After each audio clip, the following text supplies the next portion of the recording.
அனைவருக்குமே சர்வதேச உழைக்கும் மகளிர் தினத்தினுடைய வாழ்த்துக்களை தெரிவித்துக் கொள்கின்றேன். 1910 வருஷத்துல பாத்தீங்கன்னாக்கா ரஷ்யாவில் 3 கோரிக்கைகள் தான். 8 மணி நேர வேலை, ஆண் பெண் இருவரும் சமம், எல்லாருக்கும் பெண்களுக்கு குறிப்பாக வாக்குரிமை வேணும்ன்ற இந்த 3 கோரிக்கைகளுக்காக தான் 2வது உலக சோசலிச மாநாட்டில் மகளிர் தினத்தை கொண்டாடணும் அப்படின்ற ஒரு கருத்துருக்கு முன்னுல வராங்க. உடனே வாக்குரிமை கேட்டோடனே அன்னைக்கு சோவியத் ரஷ்யாவில் இருந்த ஜார் மன்னர்களுடைய நீதிமன்றம் என்ன சொன்னுச்சுன்னா, பெண்கள் வாக்குரிமை கேட்கறது தேவனுக்கு எதிரான செயல், இறைவனே இதை பொறுத்துக்க மாட்டாருன்னு தான் சொன்னாங்க.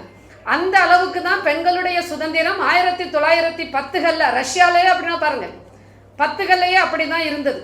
அதுக்கு அப்புறமா தான் நம்ம ஒரு வருஷமும் என்னன்னாக்கா இந்த உழைக்கும் பெண்களுக்கான இது மொத்தமாக நம்ம மகளிர் தினம் நம்ம சொல்லிடுறோம். ஆரம்பிக்கும் போது இது உலக பெண்கள் தினமாகத்தான் கொண்டாடப்பட்டது. இன்னைக்கு நாம எல்லாரும் நினைக்கலாம், இன்னைக்கு நாம எல்லாம் படிச்சு பட்டம் பெற்று வேலைக்கு வந்துட்டோம் அப்படின்ட்டு தான். ஆனா இன்னைக்கு இந்தியாவில் பாத்தீங்கன்னா 96% பெண்கள் அமைப்பு சாராத தொழில் செய்யக்கூடியவர்களாக, கட்டிட வேலை செய்பவர்களாக, வயல் வேலை செய்பவர்களாக தான் இருந்துட்டு இருக்காங்க. நமக்கு மட்டும்தான் பாத்தீங்கன்னா அரசூழியர்களுக்கு மட்டும்தான் நிர்ணயிக்கப்பட்ட சம்பளம்ன்றதை நம்ம வாங்கிட்டு இருக்கோம். இதுக்கான பல போராட்டங்களை நம்ம எல்லாருக்கும் சங்கத்துல தெரியும்.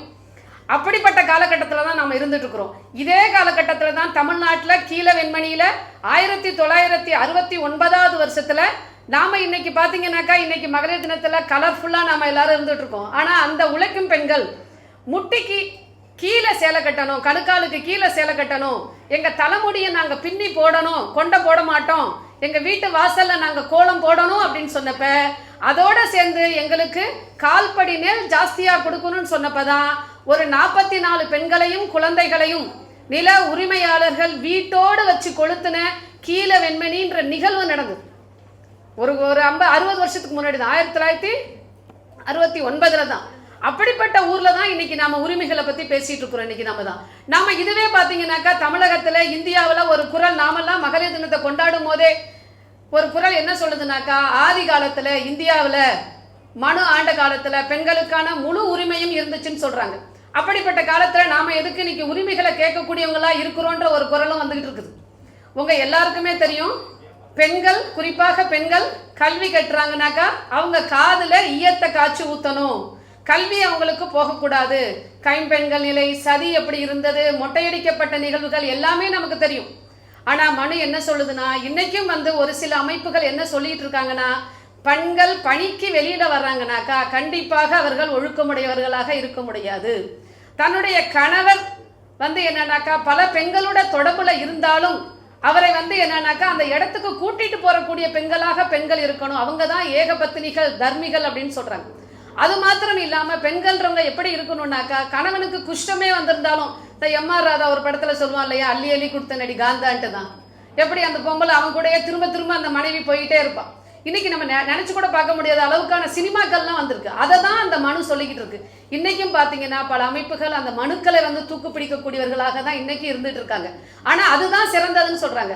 ஆனா ஐநா வெளியிட்டு இருக்கக்கூடிய பாலின சமத்துவத்துல இந்தியா 135வது இடத்துல தான் இருக்குது. நம்மளை விட குட்டி நாடுகள், சாப்பாட்டுக்கே வறுமை நாடுகள்னு சொல்லக்கூடிய நாடுகள்லாம் கூட ஆண் பெண் சமத்துவத்துல மேல இருக்குது. ஆண் பெண் சமத்துவம்னா நம்ம கேட்கலாம், ஏன் நம்ம எல்லாருக்கும் இப்போ ஒன்னாதான சம்பளம் கொடுக்குறாங்க அப்படின்னு சொல்லிட்டு தான். அதான் அந்த அமைப்பு சார்ந்த தொழில்களில் மட்டும்தான் ஒரே சம்பளம், ஒரே மணி நேர வேலை. மித்தபடி பெண்களுக்கு அமைப்பு சாரா தொழிலில் பார்த்தீங்கன்னாக்கா பெண்களுக்கு சம வேலைக்கு சம கூலின்றது கிடையாது. இப்படிதான் இன்னைக்கு அமைப்புகள் இருக்கு. பாத்தீங்கன்னாக்கா நம்ம அடிமை காலத்தை தான் அப்படின்னு சொல்றோம், இன்னைக்கும் அப்படிதான் இருக்குது. நாம இன்னைக்கு நிலப்பிரபுத்துவத்தை முடிச்சுட்டு இன்னைக்கு நாம ஒரு முதலாளித்துவ கட்டமைப்புக்குள்ள இருந்துகிட்டு இருக்கோம். நம்ம தான் கோயம்புத்தூர் மாதிரி நகரங்கள்ல பார்க்கும்போது பலவிதமான கார்களை பார்க்கிறோம். எல்லா புது டிசைனும் இந்த ஊர்ல தான் இருக்கு, நானே பார்த்தேன். அந்த அளவுக்கு என்னன்னாக்கா நகரம் வளர்ச்சி, நகரமயமாதன்றது வெறும் முன்னேறிக்கிட்டு இருக்குது.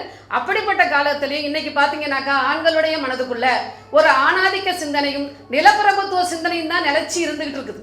அதனாலதான் இன்னைக்கு மகளிர் தினம்ன்றது ஒரு கொண்டாடப்பட வேண்டிய பொருளா இருக்குது. ஆனா இன்னைக்கு பாத்தீங்கன்னாக்கா இன்னைக்கும் மகளிர் தினத்தை வரலாறு மறைப்பதற்காக, இந்த ரோசா லெக்சம்பர்க்ன்றவங்க கூடிய வரலாறு மறைப்பதற்காகவே இன்னைக்கு வியாபார ரீதியாக இன்னைக்கு சேலை கடையில சலுகை, நகை கடையில இன்னைக்கு பெண்களுக்கு இன்னைக்கு செய்கூலி சேதாரம் இல்லை. மல்லிகை ஜாமான் தான் நம்ம அதிகமாக பயன்படுத்துகிறோம், அதில் யாருமே தள்ளுபடி கொடுக்கவே இல்லவே இல்லை. பவுட்ரு, ரோஸ் பவுட்ரு எல்லாத்துலேயும் இன்னைக்கு கொடுக்க ஆரம்பிச்சுட்டாங்க. அந்த அளவுக்கு இன்னைக்கு மகளிர் தினம் வியாபாரமயமாக்கப்பட்டிருக்குது. இதனுடைய வரலாறை நம்ம உண்மையாக தெரிந்து கொள்ள வேண்டும். அதற்காகத்தான் நம்ம மகளிர் தினம். ஆனால் இன்னைக்கு இருக்கக்கூடிய காலச்சூழலில் நம்மளுடைய பணிச்சுமை, நம்மளுடைய பாடச்சுமை, மாணவர் சுமையும் தாண்டி இது போன்ற கலை நிகழ்வுகள், ஒருங்கிணைப்புகள் கண்டிப்பா தேவைப்படுன்றது காரணத்துக்காக மட்டும்தான் நம்மளுடைய மாநில கழகம் என்ன பண்ணிருக்குனாக்கா இந்த மகளிர் தினத்தை ஒரு ஆண்டும் சிறப்பாக செய்வதென்ற அடிப்படையில தான் இன்னைக்கு நாம இந்த நிகழ்வை கொண்டாடிட்டு இருக்கோம். வரக்கூடிய காலங்களையும் போராட்ட காலமாக இருக்கிறதுனால நடந்த அந்த 25ஆம் தேதி ஒரு நாள் ஆர்ப்பாட்டத்திலையும் சரி, அதுக்கு முன்னாடி நடந்த ஆர்ப்பாட்டத்திலையும் பெண்களுடைய எண்ணிக்கை அதிகப்படியாக இருந்தது. வரக்கூடிய காலங்களிலையும் நாம் அதிக அளவில் கலந்து கொண்டு நம்மளுடைய போராட்டங்களையும் நாம் முன்னிற்க வேண்டும் என்று வாழ்த்தி விடைபெறுகின்றேன். நன்றி.